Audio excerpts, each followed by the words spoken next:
Clinton thought he could intimidate Jasmine Crockett during their heated exchange at the Democratic Leadership Conference. The former president, with all his political experience and charm, decided to attack the young Congresswoman's legal background in front of hundreds of party insiders. But what happened next left Clinton visibly shaken and showed that the new generation of black women in politics will not be silenced, not even by a former president. Clinton stood at the podium, his signature smirk fading as Congresswoman Crockett rose from her seat holding documents in her hand.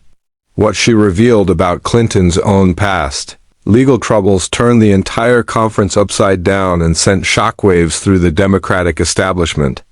Donors who had paid thousands to attend the event sat in stunned silence as two generations of party leadership faced off in a moment that would reshape party dynamics overnight.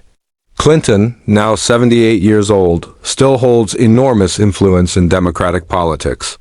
Known for his Southern charm and political skills, he built a reputation as the comeback kid and continues to be seen as party royalty, despite scandals that plagued his presidency, from Paula Jones to Monica Lewinsky, impeachment, and the suspension of his law license. On the other side was Jasmine Crockett, a 43-year-old congresswoman from Texas, rising fast in the Democratic Party with a background as a civil rights attorney and public defender. Since entering Congress, she has been fearless, sharp in hearings, and unafraid of confrontation. For her, Clinton's attack was not just personal. It was symbolic of how women of color in politics are often dismissed or undermined by establishment figures who question their credentials.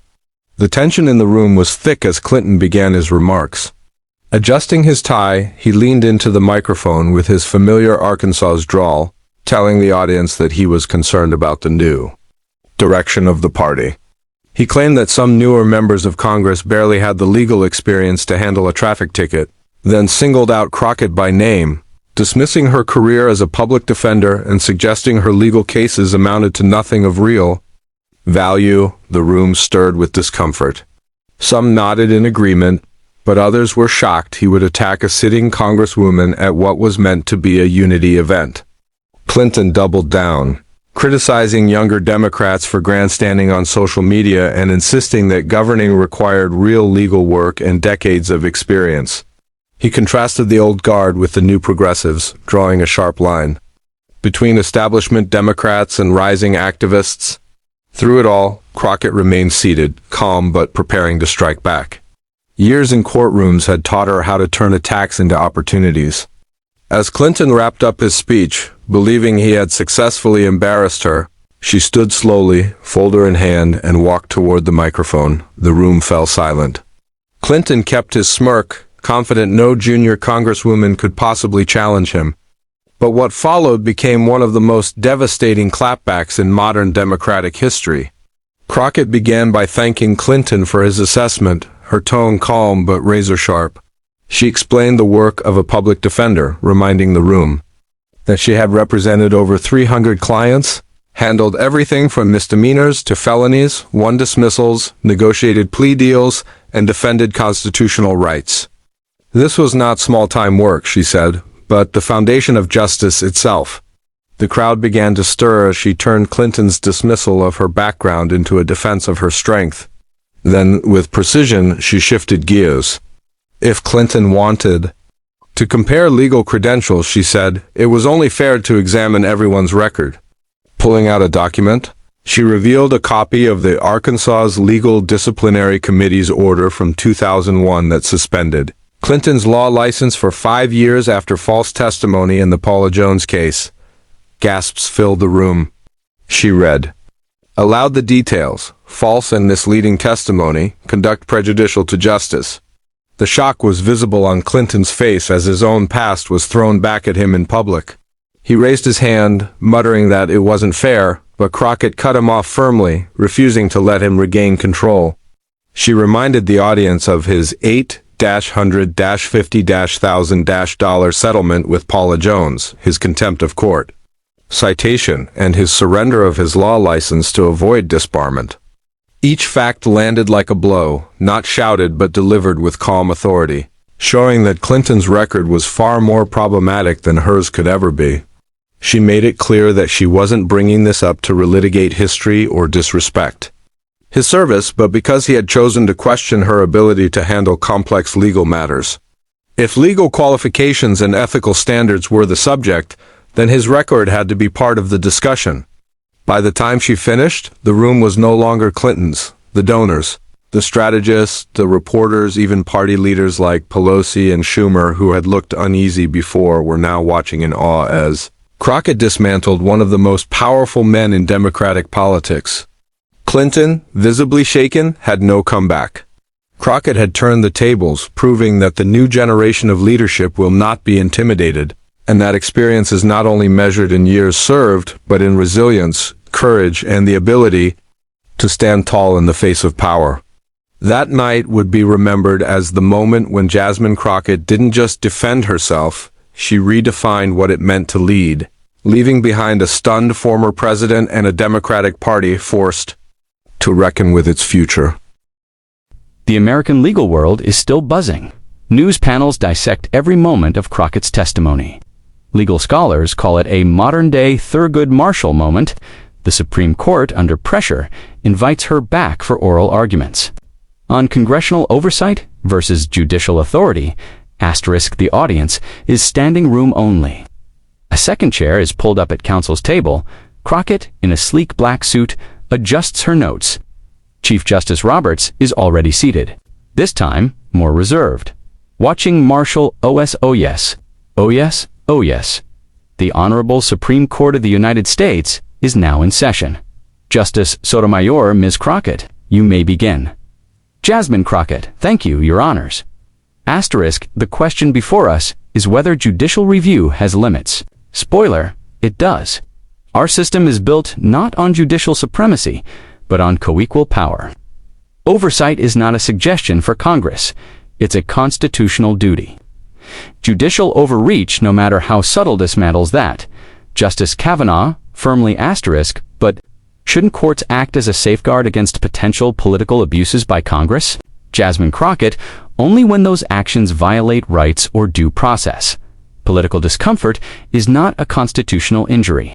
The founders didn't draft the First Amendment so that witnesses could duck subpoenas with a lawyer and a tweet. Light chuckles ripple through the room. Even Roberts allows a corner smile. Justice Barrett, where's the line, Congresswoman, between accountability and abuse? Jasmine Crockett, where it's always been, intent, relevance, and scope. Courts can review abuse of power claims, but not policy disagreements. You're not Congress's conscience. You're its guardrails. There's a difference. Chief Justice Roberts interjects, more measured than before. Chief Justice Roberts Ms. Crockett, you make a strong case. But the judiciary exists, in part, to resolve constitutional ambiguity. Are you suggesting Congress should be left to interpret its own limits? Jasmine Crockett, Congress interprets its role every day, called legislating. If courts distrust that judgment, democracy becomes conditional. That's not checks and balances. That's a bench veto. A beat of silence. Some justices nod, others consider. The gravity of her words is setting in. Supreme Court conference room later that day, the justices are deliberating. Roberts stands at the window, pensive. Sotomayor looks up from her notes. Justice Sotomayor, she didn't just argue the law. She taught a civics class this court needed. Chief Justice Roberts nods slowly. She reminded me of Thurgood. Not afraid, not deferential, just ... Right. Newsroom night *, a breaking chyron flashes across screens. SCOTUS, Rules 623, Congressional Oversight Protected from Judicial Intrusion. Clips play of Jasmine leaving the courthouse. Met with thunderous applause. TV studio, interview, SET night. A journalist faces Jasmine. Host, you didn't just win a Supreme Court case. You may have shifted the balance of power. Final thoughts. Jasmine Crockett power doesn't belong to courts or Congress. It belongs to the people. I just made sure the Constitution remembered that. Fade to black. Text on screen. Jasmine Crockett, civil rights lawyer, Congresswoman, legal force of nature. To be continued. Let me know if you want to continue with a Netflix style. series episode breakdown, film script formatting, or a speech-only theatrical version. Asterisk when Bill Clinton clashed with Jasmine Crockett. Many thought the young congresswoman might fold under the weight of a former president's reputation. Instead, what unfolded became one of the most significant political moments in recent Democratic Party history. In the immediate aftermath, Clinton's team rushed into damage control. At first, Clinton stayed silent, but soon after he released a statement through his spokesperson saying that he respected Congresswoman Crockett and all young leaders working to advance democratic values. He claimed his comments were only meant to emphasize the importance of experience in government, not to question anyone's qualifications, but that explanation fell flat. To many, it sounded like backpedaling. Clinton had spoken directly at the conference and his words had been clear. Now the attempt to soften them made him look even weaker. His loyalists tried to defend him, suggesting that Crockett had been unnecessarily harsh or even disrespectful. But those arguments found little support. Younger Democrats especially believed Crockett had done exactly what was necessary, standing her ground against an establishment figure who had underestimated her. Asterisk. What might have been a small moment inside a party event exploded into a national story. Millions of Americans who had never heard of Jasmine Crockett suddenly knew her name. Her campaign fundraising spiked, with progressive groups and small-dollar donors rushing to support her.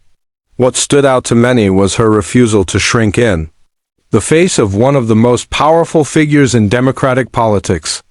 Progressive organizations began openly discussing her as a candidate for higher office. Political consultants noted that she had displayed all the traits of an effective communicator: sharp preparation, clear messaging, emotional authenticity, and perfect timing. A moment that could have damaged her career instead became career-defining. Asterisk. The clash also revealed something deeper about the Democratic Party. For decades, the expectation was clear: younger leaders, especially leaders of color, were supposed to defer to the party establishment even when they were criticized. Crockett broke that tradition. Her willingness to confront Clinton directly with facts and documentation showed that this new generation of Democrats would not be pushed aside.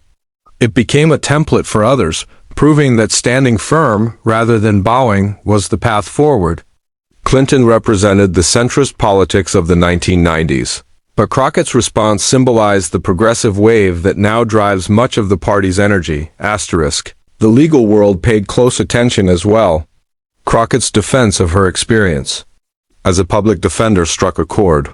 Bar associations, advocacy groups, and legal scholars praised her for highlighting the value of public defense, a role often overlooked but critical in protecting constitutional rights. Experts pointed out that public defenders confront complex issues every day, from federal regulations to systemic injustices, exactly the kind of background that serves well in Congress. The National Association for Public Defense even issued a statement commending Crockett's argument and noting how public defenders bring a unique, grounded perspective to political leadership. Asterisk. In the months that followed, Crockett's star continued to rise. She gained speaking invitations, media appearances, and fundraising support from across the country. Clinton, meanwhile, became noticeably more cautious about public engagements. Some observers suggested the confrontation had effectively ended his influence as a central voice in party debates. Other establishment Democrats also seemed to learn from his mistake, choosing to praise and uplift younger colleagues rather than criticize them. Asterisk. The story didn't just stay in the United States.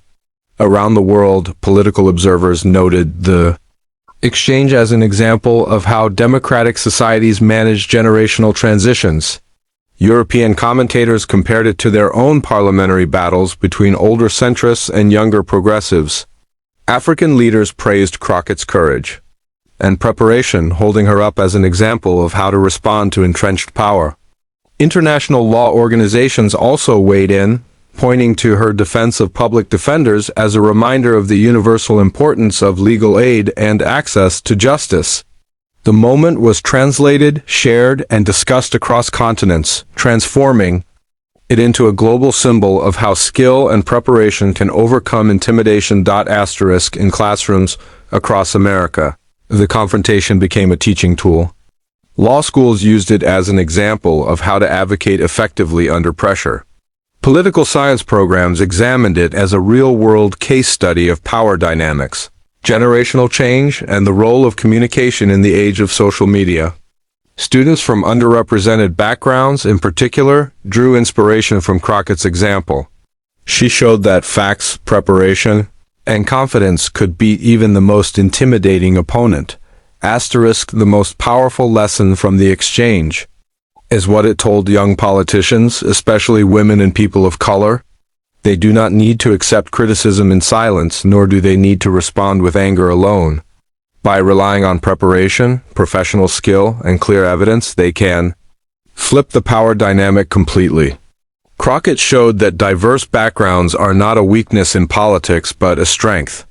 Clinton's dismissal of public defense experience exposed a narrow view of what counts as qualification, while Crockett's response demonstrated how broad and inclusive experiences can enrich political leadership. As demographics and values continue to reshape American politics, this moment will be remembered as a turning point. It wasn't just a dramatic clash on stage. It was a demonstration of how power shifts, how hierarchies can be challenged, and how new leaders prove themselves ready to govern. Clinton may have thought he could diminish her, but instead, he elevated her. Jasmine Crockett didn't just defend her qualifications, she showed the entire Democratic Party, and even the world, what the future of leadership looks like. So the question remains, did Crockett go too far, or was her response exactly what the situation required? One thing is certain, the new generation of leaders isn't backing down from anyone, and Jasmine Crockett has made it clear that they are more than ready to shape the future. The room was filled with Democratic leaders, and the audience was completely captivated. Many had their phones out, recording, knowing they were witnessing something historic. Others were whispering to each other, trying to process what they were seeing, but Jasmine Crockett saved her most powerful moment for the end. Instead of just defending herself or attacking Bill Clinton, she shifted to a broader message about respect, experience, and the future of the Democratic Party. Her voice grew stronger as she asked if Clinton really wanted to talk about legal experience that mattered for governing, because what she had learned as a public defender had prepared her for Congress better than anything else. She explained that she had learned how to fight for people without power, how to challenge unfair systems, how to stand up to prosecutors and judges, and how to face down anyone who tried to intimidate or silence the fight for justice. The room was silent, every word landing with weight.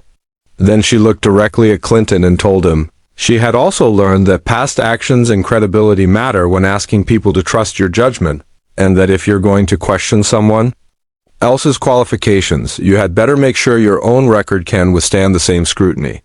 She paused, letting the words sink in, then delivered the line that would become the most quoted moment of the night, with all due respect to his service. Maybe before questioning whether a black woman attorney had enough legal experience to serve in Congress, he should consider whether someone whose law license was suspended for dishonesty was the right person to be making that judgment. The room exploded. Gasps, claps, even shouts of approval filled the air as people realized the magnitude of what had just happened. Phones lit up as attendees scrambled to post clips online. Clinton stood there stunned, his legendary charm and quick wit nowhere to be found. The man who had built a career on talking his way out of anything looked genuinely speechless. The power dynamic had completely reversed in front of everyone. What began as Clinton trying to put a young congresswoman in her place had become a masterclass in how to respond to political attacks with facts, preparation, and surgical precision. Many of the same people who had nodded along with Clinton earlier now looked embarrassed, while others who had been skeptical were clearly impressed with Crockett's command of the moment. He looked like an out-of-touch elder trying to bully the new generation, while she looked like a competent, fearless professional who wouldn't be silenced by anyone. In that room, the change was obvious. This was no longer just a personal clash, it was a generational passing of the torch, a reminder that the Democratic Party's future was being shaped by younger, more diverse leaders who refused to bow to the establishment figures who had dominated for decades. The moment didn't stay contained in that conference hall. Within hours, clips of the confrontation were everywhere online. Hashtags trended, responding with strength that forced everyone in the room to reconsider whose voices truly carry weight in the party.